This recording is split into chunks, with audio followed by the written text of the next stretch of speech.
안녕하십니까. 이번 시간에는 최근 끝난 137회 올해 마지막 기술사 시험에 대한 총평을 해보도록 하겠습니다.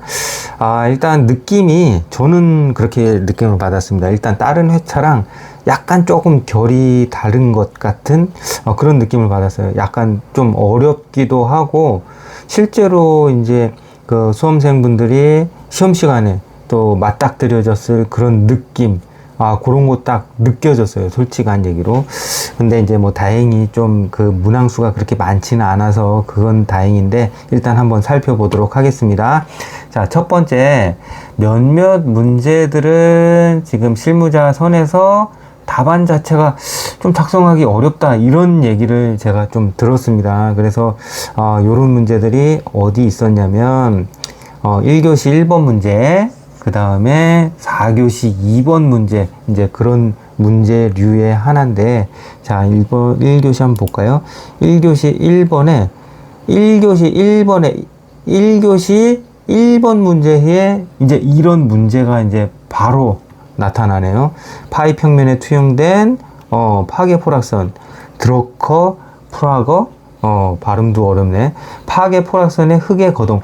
이게 지금 제가 이제 한참 전에 이제 저는 시험을 봤었지만, 요 파이 평면에 관련된 문제는 간혹 잊을만 하면 나와가지고 진짜 빈도수가 그렇게 많지가 않아요. 실무적으로 쓰지도 않을 뿐더러 이런 문제 유형인데, 거기에다가 파이 평면도 좀 생소할 수가 있는데, 거기에 대해서 드러커, 프라거, 이 파괴 포락선 흑의 거동, 이렇게 이제 또 이제 제시를 하고 있거든요. 결국은 저 뒤에 이제 잠깐 짧게나마 이제 설명이 되는데, 그때 가서 한번 다시 설명을 드리도록 하겠습니다. 그 다음에 4교시 문제였었죠. 4교시 문제.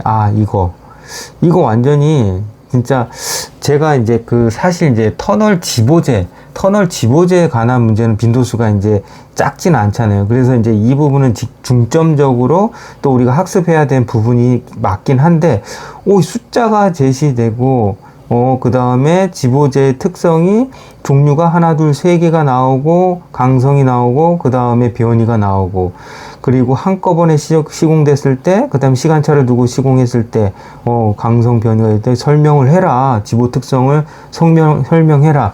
요거는 조금 어려운 문제인 것 같아요. 제가 가지고 있는 책자도 여러 가지를 살펴봤는데, 비스무리한 내용들이 이제 섞여 있긴 하지만, 딱 여기에서 물어보고 있는 요것을 답하고 있진 않았어요. 그래서 이제 뒤에 짧게나마 이제 설명은 드리겠지만, 이것을 과연 이분이 출제위원이 직접 물어보고자 하는, 답변을 듣고자 하는 부분이 무엇인지 속 시원하게 우리가 가지고 있는 책자에서는 좀 구하기가 힘들다, 이런 생각이 들었습니다. 그래서 하여튼 요 두 문제 정도 이렇게 생각이 들고요. 넘어가서 그 다음에 이 두 번째 특징으로, 이제는 특징이 아니라 거의 정규화된 느낌? 요런 느낌입니다. 뭐냐면은 계산 문제가 세 문제나 이제 출제가 되었어요. 계산 문제가. 그럼 옛날이라고 하여튼 한참 옛날 전 얘기겠지만, 그때는 진짜 1년에 한두 문제 나올까 말까 했었어요, 계산 문제가. 근데 지금은 매 회차 나온다고 봐야 될 것 같습니다, 이제는. 근데 요것도 지금 조금 이제 생각해 봐야 될 부분이, 트렌드라면 트렌드고, 이제 기출문제에, 인력공단의 기출문제, 문제은행이 있을 거 아닙니까? 거기서 이제 똑같은 문제를 낼 수가 없다 보니까 자꾸 이제 계산 문제도 약간씩 변형이 된다는 얘기죠. 과거에는 OCR에 대해서 이제 뭐냐, 이렇게 특징이 뭐냐, 이렇게는 물어볼 수 있었지만, 계산 문제에서는 정규함일만 나왔었단 말이에요, 옛날에는. 근데 지금은 이제 계산 문제에서 하나만 물어보는 것도 아니고, 새끼 내가 제일 싫어하는 게 이제 가지치기 문제인데, 거기에서 또 정규함일일 때, 또 과함일인 경우, 이렇게 따져주고 있거든요. 그래서 약간 과거보다 참 귀찮게 하는, 그래서 어렵다기보다는 저 짧은 시간 내에 쥐어짜게 하는 이제 이런 문제, 괴롭히는 문제들.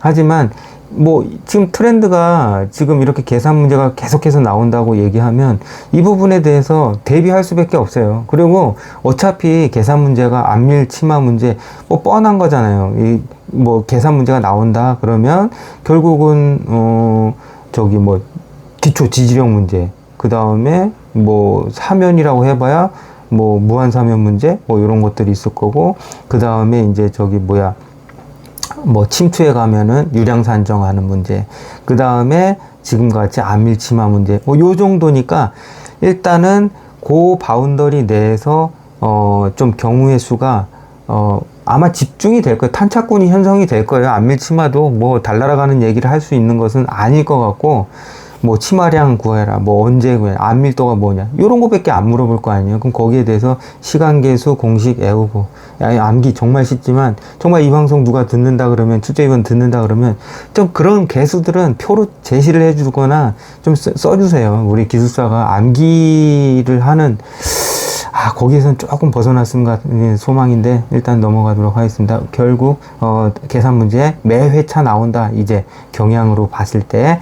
그 다음에 이제 세 번째 특성, 와, 나 이 기절하는 줄 알았어요. 터널 문제가 무려 6문제나 출시가 되었습니다. 아까 그 부분, 어렵다고 생각한 그 부분도 이제 터널 문제에 속했지만, 제가 이제 그러면 과연 이런 6문제가 터널 문제 나올 때 터널에 종사하시는 분이 절대적으로 유리하냐? 저는 그렇게 생각하지 않아요. 왜냐면은 어떻게 보면 무관하다고 볼 수는 없지만, 그렇다고 해서 뭐 비례관계나 이렇다고 생각은 하지 않아요. 그래서 일례로 제가 이제 모르는 문제가 생겨서 터널 하시는 분한테 이제 전화를 해서 이 문제가 요번에 나왔습니다, 어떻게 생각하십니까? 했더니 이게 도대체 무엇이죠? 이렇게 물어보는 분도 계신다는 얘기죠. 그러니까 결국은 철저하게 기술사 문제는 입시 위주로 출제되는 거 위주로 하다 보니까 실무랑 조금 동떨어져 있을 수도 있고, 오히려 실무에 접하지 않는 분들도 더 좋은 점수를 받을 수 있다라는 것이죠. 요번에 차는 제 생각에는 터널에 관련된 출제위원이 있었던 것 같아요. 6문제 어떻게 내죠? 자, 일단 그렇습니다. 1교시 2번 터널 주응력 문제 있었고, 두 번째 이 측압계수에 대해서 물어봤고, 초기 지압도 물어봤고, 3 단층 파쇄대 대책, 터널 지압평도 물어보시고, 그 다음에 지보 특성도 물어보고, 참 많이 물어봤습니다. 그게 하나의 특징이고, 네 번째 특징은 현장 조건의 문제점, 요런 거. 저는 개인적으로 이런 문제들이 조금 좋거든요. 왜냐면 이런 문제는 맥은 이제 문제에서 보여주잖아요. 문제점. 문제 없는 거는 문제가 나올 수가 없죠. 뭐 안반이 좋고 뭐 단단하고 이런 것들은 문제 안 나와요. 그러면 이런 문제 보면은 보세요. 3번 보강토 3번 2교시 3번 볼까? 2교시 3번 문제. 보세요. 보강토 옹벽의 시방 기준을 만족하는 어쩌고저쩌고 완수하였다 그랬는데, 여름철에 비가 엄청 온 거야. 그래가지고 보강토 옹벽의 전면 블록이 탈락하여 부분적인 붕괴가 발생한 다음에 대해서 설명하시오. 결국은 비가 많이 와서 옹벽에 문제가 생겨요. 문제. 그 다음에 다시 돌아가서 3교시 5번 문제 터널 단층 파쇄대, 양호하고 경암질에다가 전리도 없고 이런 거 안 물어본단 말이에요. 그 다음에 4교시 5번 필댐인데 파이핑이 발생한 파이핑 사질토 집안인데, 어찌됐던 간에 뭐 파이핑이 발생하면 전반적인 필댐이 붕괴가 일어날 수도 있는 중요한 사항이잖아요. 이런 각 부분에 대해 각 챕터별로 문제되는 부분에서 이 현장 조건과 관련된 문제가 나온다 그러면 딱 그 부분에 포커스 맞춰지지만, 모범 답안은 여러 가지 갈래로 문제는 여기서 제시가 주어졌지만, 어차피 A, B, C 이런 사람들이 각각 자기가 경험한 걸 토대로 해서 자유롭게 기술 할 수가 있기 때문에 좀 어떻게 보면 편안할 수 있다는 뜻입니다. 그래서 저는 이런 문제를 개인적으로 이제 좋아하고요. 일단 이제 전반적인 총평은 자, 이제 그 1교시 1번 문제를 아마 다시 한번 볼게요. 다시 보면 지금 여기서는 파이 평면, 아까 전에 이제 조금 난감한 문제라고 말씀을 드리긴 했는데, 사실 이제 이런 문제가 나온다 할지라도 이제 나중에 이제 50점, 55점까지 이제 이르신 분들은 주워 들은 이야기가 많단 말이에요. 그래가지고 2, 3, 4교시는 이제 한 문제당 3페이지 정도를 저는 추천을 해드리고 싶은데, 뭐 어찌됐든 2-3페이지를 써야 되는 거고, 1교시는 그나마 좋은 게 한 페이지만 작성을 해도 되거든요, 한 문제당. 그러면 뭐 자신 있는 건 한 페이지 반을 쓰시든지 하시고, 그 다음에 이제 자신 없는 건 한 페이지 쓰는데, 일단 요 부분에 대해서 내가 내용을 잘 모른다 하더라도 파이 평면 요거 잊을만 하면 진짜 막 뭐 제 기억으로는 뭐 한 5년에 한 번 나올까 말까 그런 것 같은데, 어찌됐든 간에 실무적으로 우리가 봤을 때 파이 평면이라는 게 뭐다, 요 정도만 하면 한 페이지 그냥 쓸 수는 있어요. 그래서 우리가 시그마 3, 시그마 1, 우리가 실무적으로 따질 때 2차원 2D 상태에서 모아원을 이렇게 작성을 하지만, 실질적으로는 자연계에 존재하는 입방형의 흡입자는 어때요? 여기 뭐 시그마 1, 시그마 2, 그 다음에 시그마 3 해가지고 중간주 응력이 또 있단 말이에요. 그렇게 이제 고차원적으로 따지는 문제가 바로 파이 평면형인데, 실질적으로 모아클롬의 3D 상태에서 파이 평면은 이러한 형태고, 여기 안에 들어간 도시가 되면, 플롯이 되면 안정, 바깥에 플롯이 되면 파괴, 뭐 요런 식, 요런 식. 얘 모아원도 마찬가지였잖아요. 모아원도 여기 안에 접하면 이제 요 안에 모아원이 작도가 되면 안정, 여기에 접하면 파괴, 이런 것처럼 요 3D로 봤을 때 그런 개념이다, 요 정도를 이해를 하시고, 다만 지금 드러커 프라거는 요거는 지금 요 동글뱅이로 돼 있단 말이에요. 그러니까 전산 해석을 할 때 요 각진 부분에서 어떤 약간 뭐 제가 정확하게 알 수 없는 약간 튀는가? 뭐, 요런 부분들이 있기 때문에 약간 해석의 용이성을 위해서 요런 식으로 원뿔형으로 만들었다. 요게 이제 어떻게 보면 이 문제의 이제 핵심인데, 어떤 면으로 기술을 할지는 여러분들이 조금 결정을 하시면 좋을 것 같습니다.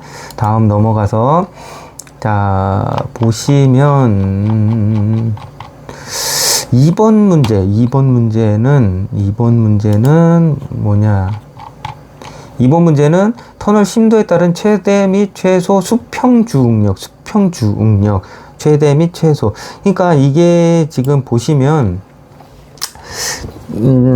일반적인 우리 이제 토합을 생각을 할 때는, 토합은 여기 이제 뭐 지표면이라고 봤을 때 토합은 요렇게 커지잖아요.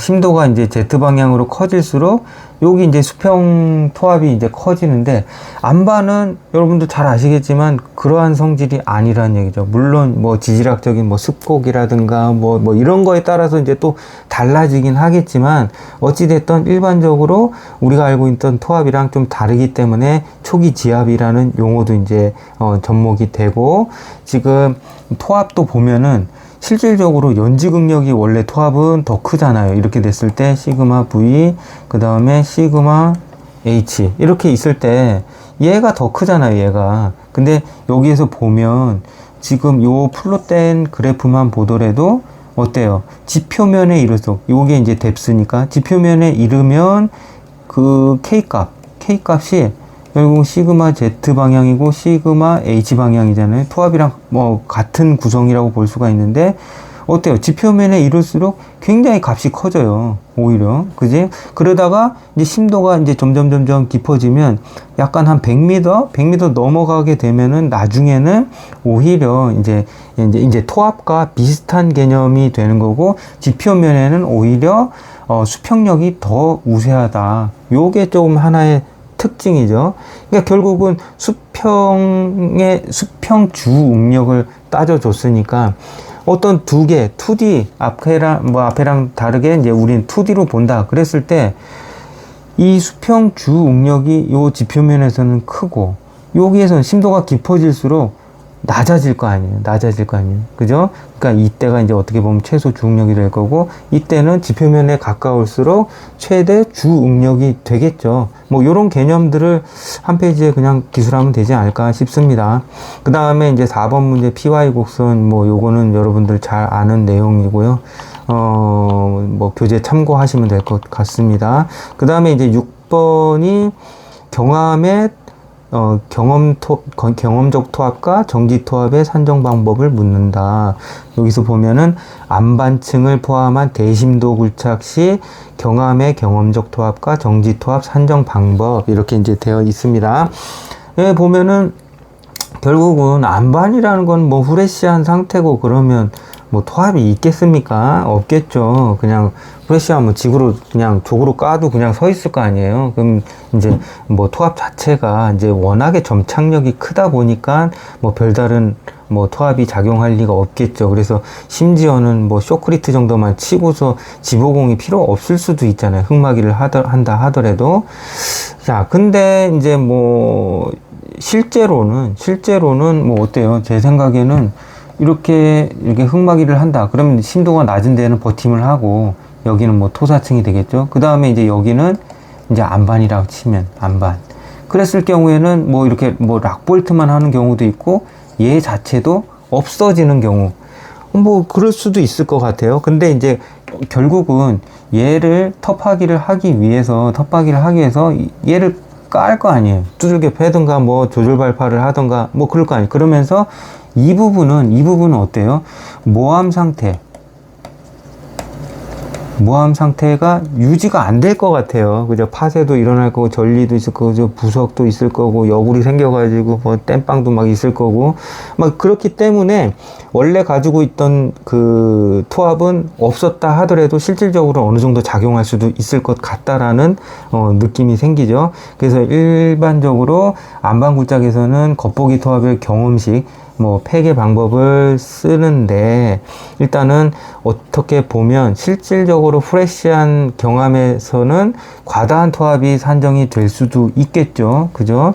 그 다음에 다만 이제 경함은 암석의 강도를 두고서 이제 경함이다 연함이다 이제 우리가 이렇게 이야기를 하잖아요. 근데 만약에 경함이라 하더라도 전리 특성이 이렇게 빠질 수 있는, 부석이 그냥 뚝 떨어질 수 있는, 활동할 수 있는, 이런 전리 상태라 그러면 큰 토합이 작용할 수도 있겠죠. 그래서 일단은 전리 특성이 반영이 돼야 하지만 이것은 설계 단계에서는 조금 어려울 수 있겠다. 이런 느낌 들죠. 그래서 보면, 경험 토합, 겉보기 토합, 여러분들 뭐 잘 아시는 뭐 이런 토합이 있을 것이고, 그 다음에 안반 집안에서 토합을 검토하는 방법, 뭐, 이런 부분들이 있을 거고, 참고하면 되실 것 같고요. 그 다음에 이제 논문을 하나 찾아보니까 지금 안반의 뭐 지층 구성에 따라서 이렇게 하는 방법들이 있겠다. 지금 보면은 요 첫 번째 부분이 안반인데도 스티프락 경함인데도 불구하고 요 정도, 어느 정도의 토합을 줬어요. 20kN per 제곱미터. 요거는 이제 경함 일부가 이완된 상태로 가정하여 요 정도로 적용하기도 합니다. 뭐 이런 논문도 있으니까 여러분들 한번 찾아보면 좋을 것 같고요. 그 다음에 이제 2교시로 넘어와서 이제 3번 문제 이제 보강토. 와, 제가 이제 요번에 이제 보강토 문제가 이제 2문제 정도 나왔지 않습니까? 그래서 제가 이제 예상 문제 해가지고 핵심 정리할 때 딱 하나를 이제 주제별 학습으로 해가지고 보강토를 했었는데 그 문제가 이제 또 출제가 되네요. 자, 2교시 3번 문제는 보강토 현장 문제죠. 현장 문제. 근데 진짜 여기서 좋은 자료였던 게 여러분들 이제 이런 기술 기사라든가 이런 기관에서 나온 요런 책들은 정말 뭐 공부하듯이 하지 마시고 정말 이렇게 뭐 지하철 왔다 갔다 하시면서 편하게 보실 수 있는 내용들이에요. 근데 이런 내용들이 정말 실력 향상에 도움이 되는 문제가 제가 이제 이런 문제 좋아한다 그랬잖아요. 그 이유 자체가 기억이 오래된다니까. 일부러 막 2.3 어쩌고 H cc 0. 이런 숫자를 외울 필요가 없잖아요.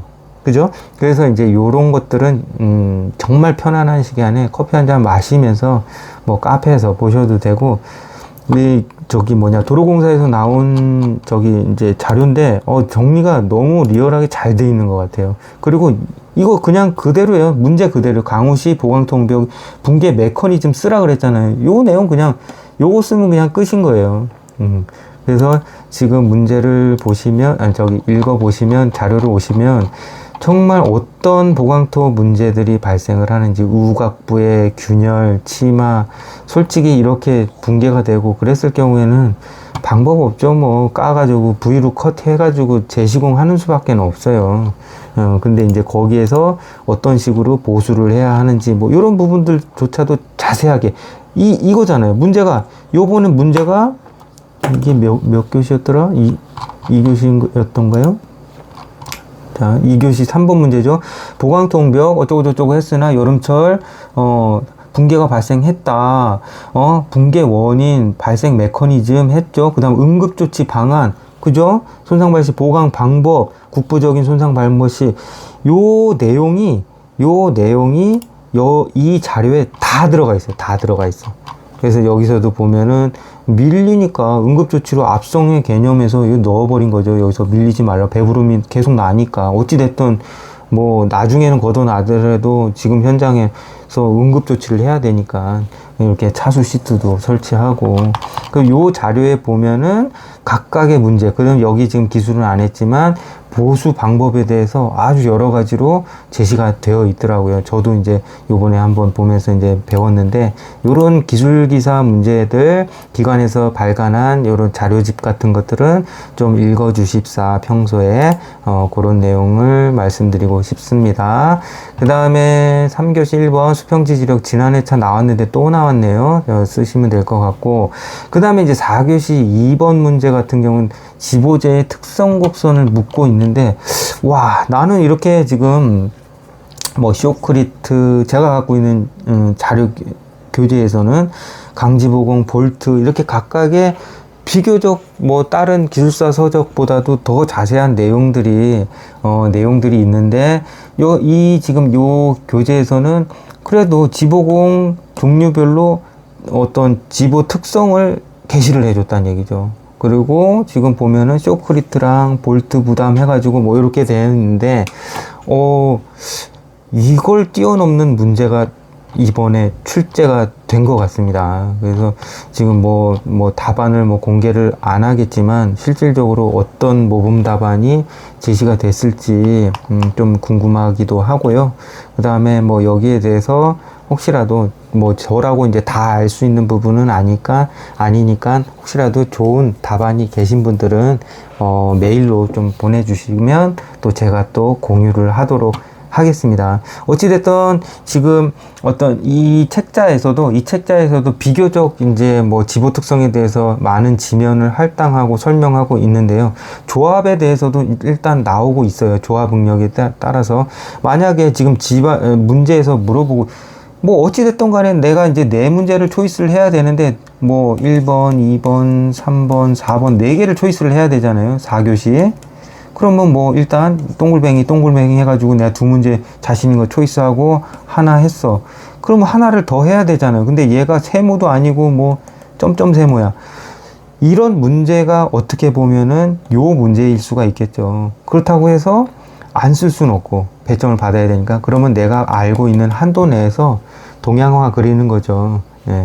그래서 지금 알고 있는 내용 뭐 이 정도 써주고, 조합 응력에 뭐 진짜 정확도 뭐 논문을 발표하고 이런 부분들이 아니기 때문에 내가 알고 있는 걸 쥐어짜서 어떻게 보면 피력하는 것도 나쁘지 않다라고 봅니다.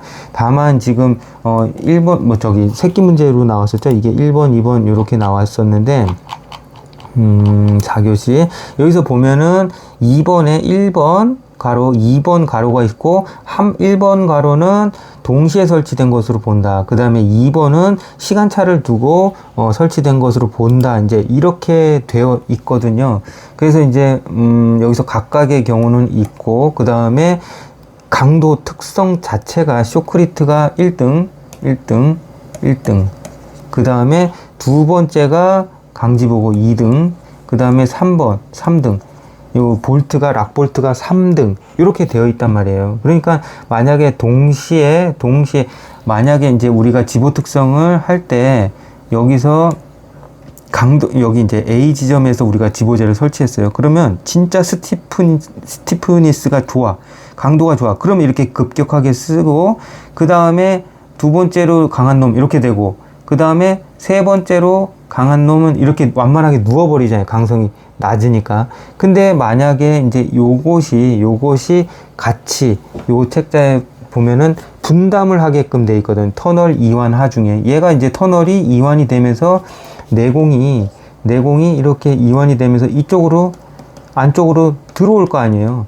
요것을 막아주는 게, 요쪽으로 막아주는 게 집어제잖아요. 이렇게 너 못 나와. 근데 센 놈 1등, 2등, 3등이 같이 이제 요쪽으로 바깥쪽으로 버텨주는 거니까, 이게 동시에 시공이 됐다라고 하면 어떻게 보면 얘에 의해서 조합응력으로 약간 더 스티프하게 쓰지 않을까, 이제 요런 생각을 저는 해보고 있습니다. 다만 지금 응력 버텨주는 수준 자체가 지보제별로 달라요. 쇼크리트 같은 경우에도 거동이 다르죠. 왜냐면은 얘는 초기에는 경화가 되기 전이니까는 경화될 때까지 약한 놈이란 얘기지. 얘는 지보가 이렇게 완만하게 쓰다가 이제 강도가 발현하니까 스티프하게 쓰다가 마지막에는 이제 뻗어버린 거예요, 응력이. 그러면 이제 균열이 생기면서 또 이런 식으로 완만하게 누워버릴 수 있다는 얘기죠. 각 재료별로 뭐 스티프니스도 다르지만 버텨줄 수 있는 그런 변이량, 변형량 이런 것들도 각각 다르기 때문에 마냥 세 개를 짬뽕한다고 되는 문제는 아닌 것 같다라는 생각이 저는 개인적으로 이제 해봤습니다. 그래서 요 문제가 있었고, 그 다음에 만약에 두 번째 괄호, 2번 괄호에서는 시간차 공격을 할 때, 그러면 뭐 예를 들어서 1번, 2번, 3번 이렇게 되느냐? 저는 이것도 아닌 것 같다라는 생각이 들어요. 그래서 이제 요 부분은 예를 들어서 뭐 지금 시간차를 두고 한다 그래도 얘도 변형량이 U0에서 뭐 이쪽으로 해서 UA로 뭐 간다고 쳤을 때, 그러면 얘가 어느 정도는 또 버텨주고 얘는 어느 정도 버텨주고, 그러면은 첫 번째까지는 얘 단독으로 버팅겨 주니까 오케이, 얘는 참값, 얘는 끝났어요. 그러면 요 두 번째 구간에서 하나를 더 설치를 했어. 그랬을 때 얘는 조합 응력이 또 될 거 아니에요. 조합으로 버팅겨 주는데, 그 다음에 이 세 번째 요 단계가 오면은 A, B, C 단계로 오면은 어때요? 세 가지 지보제가 다 합쳐지니까 거기에 대해서는 세 가지가 합쳐지지만, 아까도 말씀드렸지만 각 재료별로 버팅겨 줄 수 있는 허용 범위, 그 허용 변이가 벗어났다고 했을 때는 이건 정말 쉽지 않은 문제인 것 같아요. 그래서 뭐 어떤 말씀을 드리는지 여러분들도 이해를 할 수 있을 것 같은데, 어찌됐든 이 부분에 대해서는 쉽지 않은 문제였다. 그래서 이 부분에 대해서 또 좋은 모범 답안을 가지고 계신 분들은 좀 공유를 해 주십사, 이렇게 부탁을 드리고 싶습니다. 그리고 나머지는 여러분들 그 홈페이지에서 다운 받으셔서, 홈페이지 요 답안은 다운 받으셔서 학습에 또 활용을 해 주시면 좋겠습니다. 자, 이상으로 이제 137회 기술사 시험 총평을 마치도록 하겠습니다. 경청해 주셔서 감사합니다.